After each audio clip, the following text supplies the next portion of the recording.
सालों पहले फारस देश में अली बाबा और कासिम नाम के दो भाई रहते थे। पिता की मृत्यु के बाद से दोनों भाई मिलकर अपने पिता का व्यापार संभालते थे। बड़ा भाई कासिम बहुत लालची था। उसने धोखे से पूरा व्यापार हथियाकर अली बाबा को घर से निकाल दिया। इसके बाद अली बाबा किसी बस्ती में जाकर अपनी पत्नी के साथ झोपड़ी में गरीबी की जिंदगी व्यतीत करने लगा।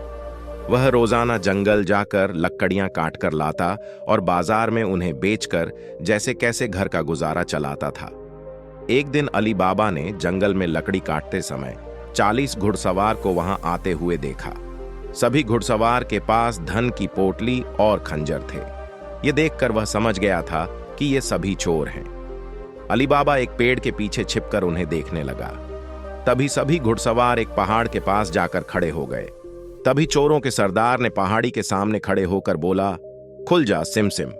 इसके बाद पहाड़ में से एक गुफा का दरवाजा खुला। सारे घुड़सवार उस गुफा के अंदर चले गए। अंदर जाकर उन्होंने बोला, बंद हो जा सिम सिम, और गुफा का द्वार बंद हो गया। ये देख अली बाबा दंग रह गया। कुछ देर बाद वो दरवाजा फिर से खुला और उसमें से वो सभी घुड़सवार निकले और वहां से रवाना हो गए। अली बाबा यह जानने को बेताब हो गया कि आखिर इस गुफा में क्या है और वो सब यहाँ क्या कर रहे थे। इसके बाद उसने गुफा में जाने का फैसला किया। वह उस पहाड़ के सामने गया और बार बार चोरों के सरदार के शब्द बोलने लगा, खुल जा सिम सिम, खुल जा सिम सिम। गुफा का दरवाजा खुल गया। अली बाबा गुफा के अंदर गया और उसने देखा कि वहां सोने की गिन्नियां, अशर्फियां, गहने आदि रखे थे। चारों तरफ खजाना ही खजाना था। यह सब देखकर उसकी खुशी का ठिकाना नहीं था। उसे मालूम हो गया था कि वो चोर सारा चोरी का सामान यहां आकर छुपाते हैं। अली बाबा ने वहां से एक पोटली में सोने की अशर्फियां भरी और घर चला आया।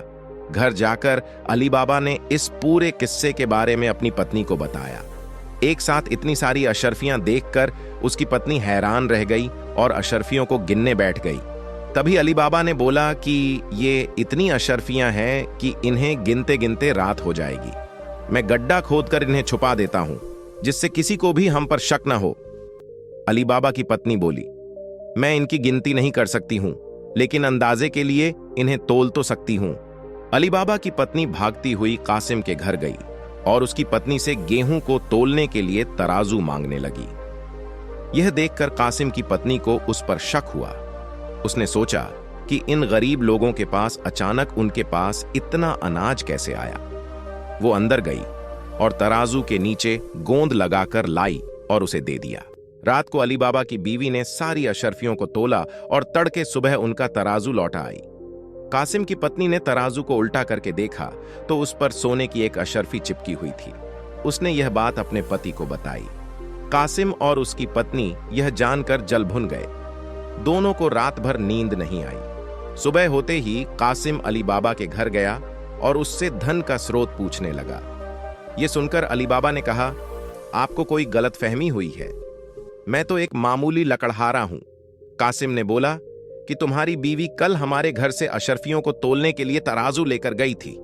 ये देखो, ये अशर्फी तराजू पर चिपकी मिली है। सब सच बताओ, नहीं तो मैं सबको बता दूंगा कि तुमने चोरी की है। यह सुनकर अली बाबा ने सच सच सारी कहानी बता दी। कासिम के मन में लालच आ गया। उसने खजाना हथियाने का प्लान बनाया और अगले दिन गुफा पहुंच गया। वह अपने साथ एक गधा भी लेकर गया ताकि वह उस पर खजाना लाद कर ला सके। गुफा के सामने पहुंचकर उसने अली बाबा ने जैसे बताया था वैसे ही किया। उसके खुल जा सिम सिम बोलते ही गुफा का दरवाजा खुल गया। अंदर पहुंचकर चारों तरफ खजाना देखकर वह भौंचक्का रह गया। उसने बोरियों में सोने की सिक्के भरे और बाहर निकलते समय क्या बोलना है वही भूल गया।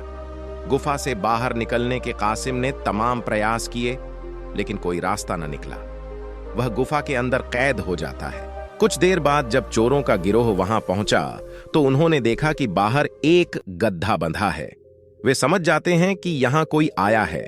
चोर अंदर जाते हैं और कासिम को ढूंढकर मार देते हैं।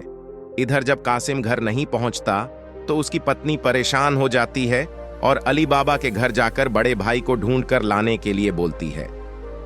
अली बाबा ढूंढता हुआ गुफा के पास पहुंचा तो वहां उसने भाई के गधे को घास चढ़ते हुए देखा। वह समझ जाता है कि कासिम अंदर गया था और चोरों ने उसे पकड़ लिया है। अली बाबा जब गुफा के अंदर गया तो उसे कासिम की लाश मिली। अली बाबा लाश को घर लाता है और बिना किसी को बताए प्राकृतिक मौत घोषित करके उसका अंतिम संस्कार कर देता है। कासिम की पत्नी के कहने पर अली बाबा और उसकी पत्नी कासिम का व्यापार संभालने लगते हैं और उसके साथ रहने लगते हैं। वहीं जब चोर गुफा में आते हैं और कासिम की लाश नहीं देखते तो समझ जाते हैं कि खजाने का राज किसी और को भी पता है। वह गांव में जाकर पता लगाते हैं कि कुछ दिनों में किसके घर में मौत हुई है। चोरों को अली बाबा का घर मिल जाता है। चोर ने उसके घर के बाहर क्रॉस का निशान लगा दिया, जिससे रात के समय उन्हें उसका घर समझने में आसानी हो। वहीं अली बाबा ने जब अपने घर के बाहर क्रॉस का निशान देखा तो वह समझ गया कि चोरों ने घर का पता लगा लिया है। उसने वैसा ही निशान सबके घर के बाहर लगा दिया। रात में जब चोर आए तो सबके घर पर वैसा निशान बना देखकर दुविधा में पड़ गए और वापस चले गए। चोरों का सरदार चुप बैठने वालों में से नहीं था। उसने उस मोहल्ले में अपने आदमी को भेजकर यह पता लगवाया कि हाल फिलहाल में कौन शख्स वहां अमीर हुआ है। इससे उसे अली बाबा के बारे में पता चला। उसने उसका घर अच्छे से पहचाना और रात के समय में तेल व्यापारी बनकर उसके घर पहुंचा। वह अपने साथ तेल के 40 पीपों को लेकर गया, जिसमें 29 में चोर और 1 पीपा में तेल था। उसने सोचा कि रात में जब सब सो जाएंगे तो वो सब मिलकर अली बाबा को मार देंगे। उसने अली बाबा से दोस्ती की और रात को उसके घर पर ठहरने की इजाजत मांगी। अली बाबा ने उसको खाना खिलाया और रात को रुकने की इजाजत दे दी। अली बाबा की पत्नी को तेल के व्यापारी पर शक हुआ। उसने सारे पीपों को खटखटा कर देखा और वह समझ गई कि 1 पीपा में तेल है और बाकी में आदमी है। उसने तभी एक तरकीब निकाली। उसने तेल वाले पीपे से तेल निकाला और गर्म कर बाकी पीपों में डाल दिया। सारे चोरों की मौत हो गई। रात में जब सरदार ने चोरों को निकलने का इशारा किया तो एक भी चोर बाहर नहीं निकला। उसने पीपों को खोलकर देखा तो सभी चोर मर चुके थे। यह देखकर वह इतना डर गया कि अपनी जान को बचाने के लिए वह तुरंत वहां से भाग गया। सुबह अली बाबा की पत्नी ने यह सारी बात अली बाबा को बताई, जिसे जानकर वह बहुत खुश हुआ। अब उन 40 चोरों के सारे खजाने का अकेला मालिक अली बाबा था। वह देश का सबसे अमीर शख्स बन गया था और खुशी खुशी अपनी बीवी बच्चों के साथ रहने लगा। कहानी से सीख: लालच मनुष्य का दुश्मन है। लालच करने से सब काम खराब हो जाते हैं, इसलिए कभी भी लालच नहीं करना चाहिए।